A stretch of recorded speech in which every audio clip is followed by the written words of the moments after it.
আমাদের বিয়ে হয়েছে 9 মাস হলো। আমার স্বামী মাত্র 2 মাস আমার সঙ্গে ছিলেন, তারপর অস্ট্রেলিয়া চলে গেছেন।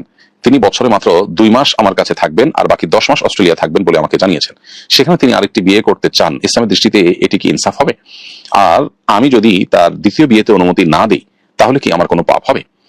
উত্তর হলো যে স্ত্রী সম্মতি ছাড়া স্বামী 4 মাসের বেশি দূরে থাকা এটা স্বামীর জন্য জায়েজ নয়। আপনার স্বামী বছরে 10 মাস আপনার বর্ণমতে অস্ট্রেলিয়া থাকেন, দেশে বাইরে থাকেন, এবং এটাতে আপনি সম্মত নন। যদি আপনি সম্মত না হয়ে থাকেন তাহলে সেটা তার জন্য জায়েজ নয়।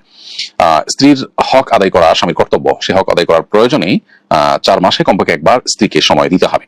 আর একাধিক বিয়ের বিষয়টি ভিন্ন। একাধিক বিয়ের জন্য আপনার অনুমোদন শরিয়া দৃষ্টিকোণ থেকে জরুরি না। তবে তিনি যেহেতু আপনার সাথে মাত্র বছরে 2 মাস সময় দিতে পারেন, আবার সেখানে তিনি আরেকটি বিয়ে করলে তার সাথে 10 মাস থাকবেন, সেটি অবশ্যই ইনসাফ পরিপন্থী হবে। আল্লাহ তাআলা কোরআন কারিমে পরিষ্কারভাবে বলেছেন একাধিক বিয়ে করার ক্ষেত্রে যে ফাইন খিফতুম আল্লাহ তাআদিলু ফাওয়াহিদা, তোমরা যদি একাধিক বিয়ে করলে সমতা বজায় রাখতে পারবে না বলে মনে করো তাহলে কিন্তু একটি তোমাদের করতে হবে।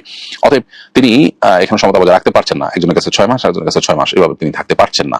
এরকম যদি হয় তাহলে সেক্ষেত্রে তার জন্য দ্বিতীয় বিয়ে করা জায়েজ হবে না।